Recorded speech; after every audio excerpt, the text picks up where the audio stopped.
Ma'am, आपल्या ठरलेल्या प्लॅनप्रमाणे ही आपल्या फॅक्टरीची जागा. आपल्या फॅक्टरीची रचनाच अशी असणार आहे की भविष्यात कामगार कितीही वाढले तरी त्यांची सोय आपल्याला करता येणार आहे. ते बरोबर आहे तुमचं, पण इथे सगळ्या महिला काम करणार आहेत, तेव्हा त्यांची राहण्याची व्यवस्था वगैरे कुठे असेल? हो ना मॅम, बाजूलाच आपण रूम्स बांधणार आहोत, त्याच्यामध्ये त्यांच्या लहान मुलांची सुद्धा आपण व्यवस्था करणार आहोत.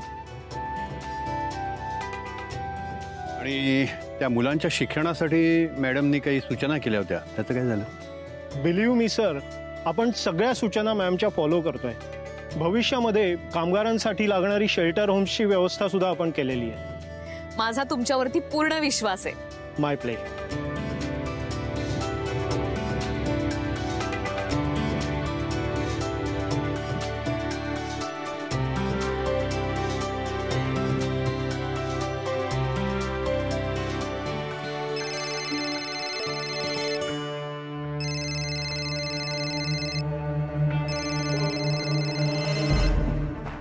हॅलो, हो बोलतोय.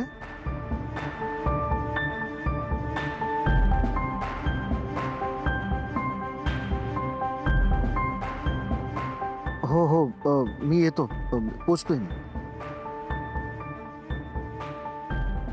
काय, एनी प्रॉब्लेम? हो. काय प्रॉब्लेम आहे? काय सांगतो. काय झालं? मगाचपासून बघतेय, तुम्ही डिस्टर्ब आहात का? मी आहे डिस्टर्ब, जरा प्रॉब्लेम झालाय ना. काय झालंय सांगा ना. काय झालंय ना, आपल्या मुंबईच्या घरी प्रॉब्लेम झालाय. काय प्रॉब्लेम झालाय आनंद सर? काय नक्की पटापट सांगा ना तुम्ही. तेच आठवण्याचा प्रयत्न करतोय. आनंद सर. आठवलं. काका. काका? माझे काका ना अचानक मुंबईच्या घरीत आले, तो प्रॉब्लेम झालाय. तुमचे काका मुंबईला आले? हो. तुम्हाला कसं कळलं ते? म्हणजे फोन कुणाचा होता? हो, मला फोन होता ना. मला तेच, कुणाचा फोन आला होता? सौमित्राने मला फोन केला. तो बोलला की काका आलेत भेटायला, त्यांना नवीन घरचा पत्ता माहित नाहीये, सो ते तुला शोधतायत, तो विचारतायत तुला, म्हणून अचानक ते आले आहेत आणि त्यांनी मला फोन केला. अच्छा. हो. आता काय करायचंय? मला अर्जंटली मुंबईला जावं लागणार आहे. मी जातोय आता लगेच. मी पण येते, कारण ते आलेत म्हणजे मला यावंच लागेल ना. मी बोलते मॅमशी. तू कशाला येतेस? काय? तू नको येऊस इथे. ते मॅम, राधिका मॅडम, हा, त्यांच्या बरोबर एक बाई माणूस नको का? हा, तू थांब इथे. इथे मी, सौमित्र, बाबा, काका, आम्ही सगळे पुरुष काय ते हँडल करतो ते. आणि हे सगळं मीच जाऊन राधिका मॅमला सांगितलं असतं, पण त्या कामात बिझी आहे ना. आता हे सगळं तूच जाऊन सांग त्यांना प्लीज. एक मिनिट आनंद सर, तुम्ही नाही, माझ्या डोळ्यात बघून खरं सांगा. तुम्ही खरं सांगताय ना? हे काही तुम्ही क्रिएट नाही करत आहे ना? तुम्ही खोटं नाही बोलत आहे ना आनंद सर? मी खोटं बोलतोय आनंद सर? असं वाटतंय तुला? मी खोटं बोलतो असं वाटतं तुला? नाही जेनी, नाही. मी ऑलरेडी टेन्शन मध्ये. तू ना जास्त असे प्रश्न विचारून मला टेन्शन वाढू नकोस यार. काहीतरी होतंय मला तिथे जाणं गरजेचं आहे, म्हणून मी जातोय. मला काय हे मी निघतो यार. तू काळजी घे.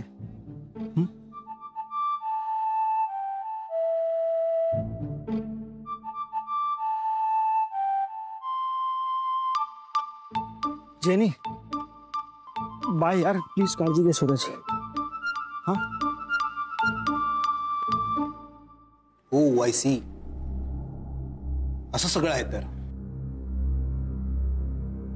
तुम्ही जे काय आता मला सांगताय ते मला पटतंय, तरी सुद्धा त्याची चौकशी करणं हे आमचं काम आहे. आणि या केसशी संबंधित असलेली जी इतर नावं आहेत ती फार मोठी नावं आहेत. उदाहरणार्थ यशवंत बनहट्टी, राधिका सुभेदार, फार मोठी नावं आहेत आणि लोकांनी गौरवलेली नावं आहेत. जसं आम्ही त्यांना ओळखतो तसंच आम्ही गुरुनाथ सुभेदार यांनाही ओळखतो. आपण त्यात आमचे विक्टिम आहेत, त्यामुळे त्यांची मदत करणं, त्यांना न्याय मिळवून देणं हे आता आमचं कर्तव्यच आहे. पण त्यांच्या तब्येतीबद्दल तुमच्याकडे इन्फॉर्मेशन आहे का? त्याच्याबद्दल मी काही सांगू शकत नाहीये. आता प्रार्थना करणं एवढंच तुमच्या हातामध्ये आहे. ते याच्यातून सही सलामत बाहेर पडले तर ठीक आहे, पण तसं घडलं तर हे प्रकरण आपल्याला समजूतदारपणे मिटवता येईल. तसं नाही घडलं तर काय होईल हे मी नाही सांगू शकणार. पण सर, गुरुनाथ सुभेदार आता नेमका कुठल्या हॉस्पिटलमध्ये? Orion hospital. बरं, आम्ही जाऊ शकतो का त्याला भेटायला? नाही, म्हणजे आम्हाला डॉक्टरांशी सविस्तरपणे बोलता येईल आणि प्रॉपर इन्फॉर्मेशन मिळवता येईल ना. हो हो, काहीच हरकत नाही. चालेल. आता माझ्या मनामध्ये कोणत्याही प्रकारच्या शंका नाहीत. आता कामाला ताबडतोब सुरुवात करा. ताबडतोब म्हणजे? अहो, ताबडतोब म्हणजे अगदी उद्यापासून सुरुवात केली ना तरी माझी काही हरकत नसणार. कधी एकदा हे काम पूर्ण होतंय असं झालंय. इथल्या बायकांच्या चेहऱ्यावरती आनंद पाहायचा आहे मला. आणि मी इथेच थांबणार नाहीये. मी महाराष्ट्रातल्या प्रत्येक गावात जाणार आहे. प्रत्येक गावात जाऊन काम करणार आहे. आता मला हेच काम करायचंय. म्हणून तुम्हाला सांगते की लवकरात लवकर हे काम पूर्ण करा, म्हणजे मला पुढच्या गावात जाता येईल. ठीक आहे मॅम, मी आजच कामाला सुरुवात करतो. ओके, येतो. ओके. श्रेयस, हा वहिनी. ते आजच आपल्याला प्लॅन पाठवतायत, त्यांना आपला ईमेल सेंड कर. हो, मी आत्ताच करतो. हा. आणि आनंद भाऊजी कुठे आहेत? मॅम, तेच तुम्हाला सांगायचं होतं. आनंद सर अर्जंटली गेलेत मुंबईला. मुंबईला का? अरे पण तो असा अचानक जाऊच कसा शकतो? आणि तेही कुणाला काही न सांगता? तेच ना, असं काय काम आहे एकदम न सांगता निघून गेले? हा, तेच मॅम, ते त्यांचे अंकल आलेत. काही प्रॉब्लेम झालाय का जेनी? मला नाही माहित काही प्रॉब्लेम आहे का, बट सौमित्रचा कॉल आला आणि त्यांना जावं लागलं. बरं, आय होप सगळं ठीक असेल. ठीक आहे, काही हरकत नाही. बोलेन मी त्यांच्याशी. तुम्ही जाऊ शकता. ओके. सुलक्षणाजी, हो, मी तुम्ही आणि केडी तुम्ही दोघेही जाऊ शकता. Thank you sir. नाही, थँक्यू. हा, पण तुम्हाला मी आता जायला सांगितलं याचा अर्थ असा होत नाही की तुम्हाला कायमस्वरूपी इथून पाठवतोय. मग मी जेव्हा फोन करेल त्यावेळेला तातडीने इथं चौकशीसाठी यायचं आहे. सर, एक मिस कॉल द्या, मी लगेच हजर होते. मम्मा, ते चौकशीसाठी विचारतायत, कॉफीसाठी नाही. Miss call?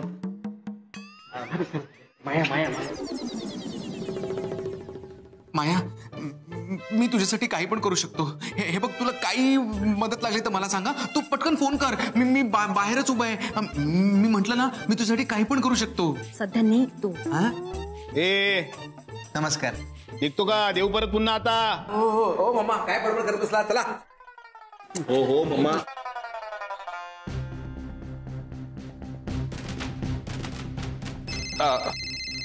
सर, फोन आलाय, मी तेवढा बाहेरच बोल. बाहेर. सर, आपण आता हॉस्पिटलला निघूया का? म्हणजे गोष्टी जितक्या लवकर होतील तितकं बरं पडेल. प्लीज. ठीक आहे, तुम्ही व्हा पुढे, मी आलोच. Yes, thank you so much.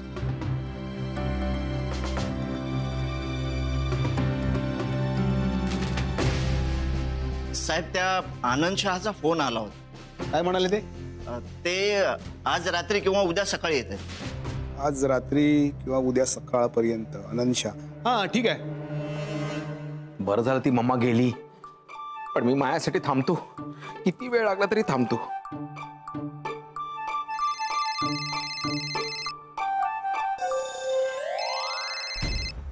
जेनीचा phone येतो म्हणजे आनंद निघाला असणार तिथून, पण काय कारण सांगून निघालाय, कुठे काय कळलंय मला? काय बोलू हिच्याशी?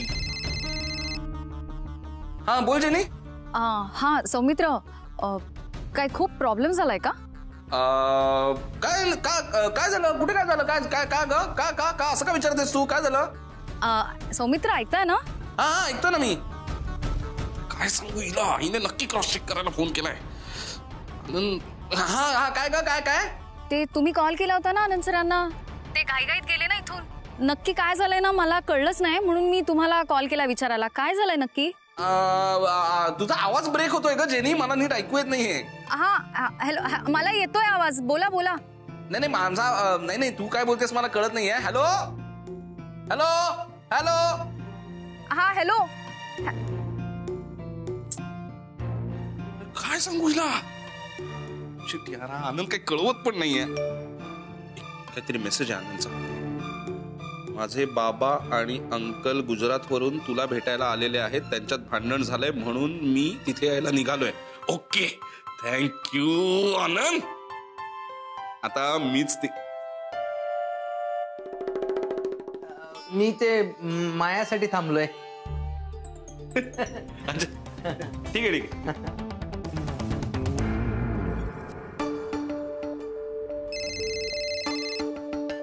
हॅलो, आवाज येतोय का तुम्हाला? अगं हो हो, खूप जोरात ओरडतेस जेनी. येतोय मला ऐकायला. माझा येतोय ना तुला नीट स्पष्ट? हा, काय झालंय मला सांगा ना प्लीज, मला कळत नाही काय झालंय नक्की. हा बरं, मला सांग, आनंद निघालाय का तिकडून? हो, ते गेले ना. तुमचा कॉल आला तेव्हा ते घाईघाईत गेले. त्यांचे ते अंकल आलेत ना. काय काय झालंय? बरं झालं तू फोन केलास. मी तर तुला सगळं नीट सांगतो. ओके, हे बघ काय झालंय, त्याचे अंकल आणि त्याचे बाबा गुजरातवरून असे भांडत निघालेले आहेत आणि ते भांडत इथपर्यंत आलेले आहेत आणि ते मला भेटलेत. परत ते शोधतायत आनंदचं घर. आता त्यांना काय सांगू मी? परत ते बोलताना ना सतत गुजरातीत बोलतायत माझ्याशी, त्यामुळे मला काहीच कळत नाहीये. बरं, हे प्रकरण अजून वाढू नये ना म्हणून मी आनंदला डायरेक्ट इथे बोलवून घेतलंय, बाकी काही नाही. ओके. ओ गॉड, असं झालंय का? हा, आनंद सर कसेच माहितीये ना, नेमकं काय झालं ते सांगतच नाही म्हणून ते सौमित्राचा कॉल. मी सौमित्राशी बोलते. एक मिनिट मग. हॅलो सौमित्र. हा बोल राधा. काय रे, काय झालं रे? ते आनंदचं ना, हा काही नाही, त्याचे ते बाबा आणि काका आलेत इथून गुजरातवरून आणि ते काही नाही, ते असे भांडतायत ना ग, ते कळत नाही मला, ते गुजरातीत बोलतायत त्यामुळे. आणि त्यांना आनंदशीच बोलायचंय, ते बाकी कोणाशी बोलायलाच तयार नाहीयेत. त्यामुळे मग म्हणून मी सरळ सांगितलं की बाबा ठीक आहे, आनंदला बोलवून घेतो. बरं, आनंदच्या घरी पण त्यांना नेऊ शकत नाही, चावी आनंदकडे आहे, माझ्या आपल्याकडे कुठे काय चावी वगैरे, म्हणून मी आनंदला बोलवून घेतलंय. काहीही टेन्शन घेण्यासारखं नाहीये राधा. हा ठीक आहे, एक मिनिट जेनीला देते. हा जेनी, तुझं झालं की? हा, आनंदचे अंकल आहेत का तिथे बाजूला तुमच्या? हा आहेत. अच्छा, त्यांना जरा कॉल देता का, मला बोलायचंय. अंकलशी? ते तू आधी बोललीस का त्यांच्याशी? नाही ना, मला चान्सच नाही मिळाला त्यांना भेटायचा. ओके, मग आता बोल. हा द्या ना. किड्या एक मिनिट हा जेनी. काय माया आली? ऐक, तुला मायाच्या बाबतीत मी सगळी मदत करायला तयार आहे. मला एक मदत करशील तू? मायासाठी मी काही करायला तयार आहे. करशील ना? हे बघ, आता तू गुरुला एवढी मदत करतोस, मला थोडी मदत करायची. बघ, तुला ना काका बनायचंय. मला काका बनायचंय? कोणाचा काका? आनंद शहाचा काका. आनंद शाह कोण? अरे, राधिका मसाले मधला आनंद शहा. त्याचा काका बनायचं. गुजराती येतं? गुजराती येतं, थोडं येतं ना. तो काका आलाय गुजरातवरून आलाय. आता ऐक, आता फोनवर आहे जेनी. जेनीशी तुला काका म्हणून बोलायचंय. जेनी कोण? अरे, आनंद शहाची बायको. ऑफिस मधली. तिच्याशी तुला काका म्हणून बोलायचं. कोणाचा काका? आनंद शहाचा काका म्हणून तुला जेनीशी बोलायचं. आणि तिच्याशी बोलताना ना तुला असं चिडल्यासारखं दाखवायचंय. ओके, चिडलायस तू आणि तुला ना बोलायचंच नाही. आनंद शहावर तुझी जाम हटलेली आहे, त्यामुळे मला तुझ्याशी बोलायचंच नाही, मला आनंद शहाशी बोलायचंय. तू कोण आहेस? फोन कट कर. एवढं बोलून फोन कट करून ठेवून द्यायचं. ओके, फक्त हे सगळं गुजराती. ओके, कळलंय तुला? नक्की नीट बोलशील? नक्की. थँक्यू. हॅलो. हॅलो, नमस्ते अंकल. अंकल नमस्ते. कोण? आणि नमस्ते. हा, अरे हो, नमस्ते. हॅलो, मी जेनी बोलते अंकल. मारे खाली आनंद साथे बात करायचे. आज आओ तो ठीक है, तो आकाश पाताळ एक करायचे. हे सौमित्रा, मला गुजराती कळत नाही. I am sorry. वो खाली आनंद साथे बात करीच. नाही, मराठी. બીજા કોઈ સાધા નહીં. ફોન કટ કરી છો. હાય, ફોન કટ કરો. અરે, મને ગુજરાતી આવે છે. ઢંકટા કરે. आत्ता कानाखाली खाल्लीस तू आता. एवढं नको. ओके, पण मस्त यार किड्या, गुजराती बोलतात. मला मायासाठी मदत कर. अरे, नक्की मदत करणार ना भाई, नक्की. कमाल गुजराती बोलला, म्हणजे कळलं पण नाही महाराष्ट्रीयन माणूस बोलतोय. कमाल Gujarati. Thank you so much. Thank you. अरे नमस्कार राधिकाताई. सीमाताई, या. नमस्कार. इथे कसं काय येणं केलं? अहो, जिथे चांगली कामं सुरू असतात ना, तिथे मी नेहमीच पोचलेली असते. अशा बाबतीत ना सीमाताई पोचलेल्या आहेत. नाही, म्हणजे जिकडं चांगलं काम चालू असतं ना तिकडं सीमाताई आवर्जून हजर असतात असं म्हणायचं होतं मला. बाकी राधिकाताई सगळं काम तुमच्या मनासारखं चाललंय ना? हो. कोणाचा काही त्रास वगैरे? अजिबात नाही. हा बरं, अगदी बरं. बरं, मग अजून ज्या कामासाठी आले होते ते पण बोलूनच घेते. अहो, बरेच दिवस झाले तुम्हाला गावात येऊन, एकदाही तुम्ही आमच्या बंगल्यावर आलेला नाहीत, म्हणून आज जेवणाचं आमंत्रण द्यायला आले आहे. हा, जेवणाच्या बाबतीत ना सीमाताईचा हात कोणीच धरू शकत नाही. अहो, खेकडे म्हणू नका, मासे म्हणू नका, मटण, चिकन, तांबडा रस्सा, पांढरा रस्सा एकदम झणझणीत बनवतात. बरोबर ना ताई? अरे अगदी बरोबर बोललास. मग काय ठरलं? माफ करा, मी यातलं काहीच खात नाही, पण ठीक आहे, तुमचा मान राखायचा म्हणून मी माझ्या सहकाऱ्यांना विचारते. काय मत आहे तुमचं? चालेल. चांगलंय, म्हणजे आमचं आमंत्रण तुम्ही स्वीकारलं असं म्हणायला हरकत नाही. हा, ठीक आहे, या सगळ्यांना घेऊन येते. अच्छा, बरं, येते मग. नमस्कार. नमस्कार.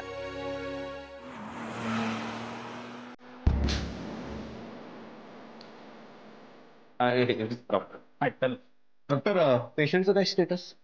डोक्याला मार जरी लागला असला तरी आता ते आउट ऑफ डेंजर आहेत. आणि बाकीच्या काही जखमा आहेत त्या भरून निघण्यासारख्या आहेत. पण डॉक्टर, त्यांना नेमकं काय झालंय हे कळेल का आम्हाला? म्हणजे त्यांना असं म्हणायचं की पेशंटने खरोखर आत्महत्या करण्याचा प्रयत्न केलाय की जाणून बुजून त्यांच्यावर हल्ला करण्यात आलाय? हे बघा, त्या बाबतीत मी आता काही सांगू शकत नाही. हे बघा, आम्ही काही त्यांच्या टेस्ट केल्यात आणि रिपोर्ट आले की आपण बोलूच त्यावर. आम्ही बघू शकतो का पेशंटला? हो, नक्कीच. तुम्ही फक्त पाहू शकता, कारण ते अजून शुद्धीवर आले नाहीत. थँक्यू.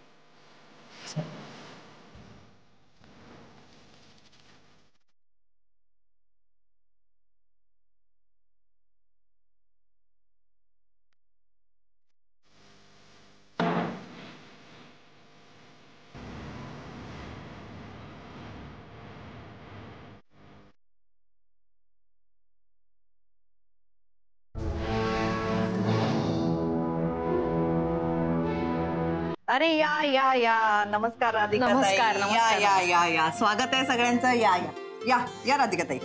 हो.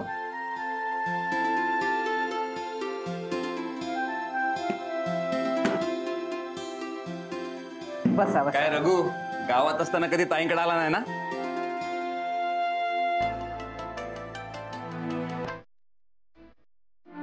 काय मग, आवडलं ना आमचं घर? सुंदर, मलाही आवडेल असंच घर आहे तुमचं. हो ना, आणि गावातलं काय वाटतच नाही. हो, आणि गावात असं घर दुसऱ्या कोणाचं असेल असंही वाटत नाही. एकदम बरोबर बोलला. आमच्या ताईंचं घर ना तुमच्या त्या मुंबईतल्या घरासारखं एकदम हायफाय आहे. अहो, आमच्याकडं बाकीच्यांकडे ना मोरे असतात, तिकडं बाथरूम आहे. हे आमच्या संतोषना नेहमीच असतं.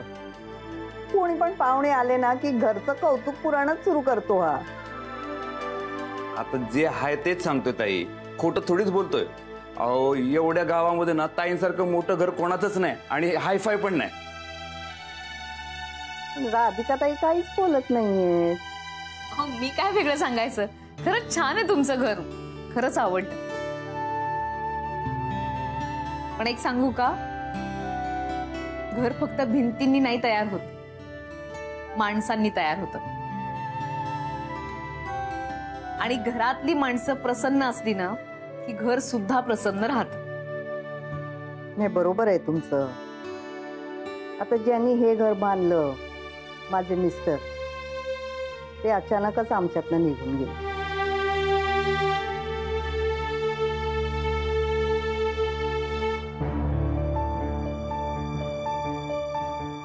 काय झालं? माझ्या मिस्टरांचा विषय निघताच तुमच्या सगळ्यांच्या तोंडावर घाबरल्यासारखं काय झालं? नाही, तसं काही नाहीये. नाही तर चांगलंच आहे हो, पण या गावात माझ्या मिस्टरांचा विषय निघताच कधी काय कानावर ऐकायला येईल हे काही सांगता येत नाही ना.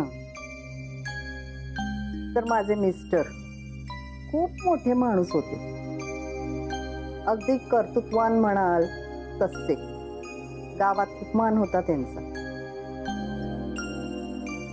आता वयाचं बोलायचं झालं तर त्यांच्यात आणि माझ्यात 11 वर्षांचा फरक होता. एक दिवस अचानक गावच्या राजकारणात महिला सरपंचाची सीट डिक्लेअर झाली. आता आपली सीट जाणार ही गोष्टच त्यांना सहन नाही झाली आणि त्याच टक्क्याने ते गेले. पण इथे आमच्यावर तर राग ठेवूनच होते. त्यांना मला सरपंच होऊ द्यायचं नव्हतं म्हणून मीच माझ्या मिस्टरांना मारलंय अशी अफवा उठवली. आता लोकांची तोंड कोण बंद करणार? मग तुम्ही त्या सगळ्यांना सामोरे कशा गेलात?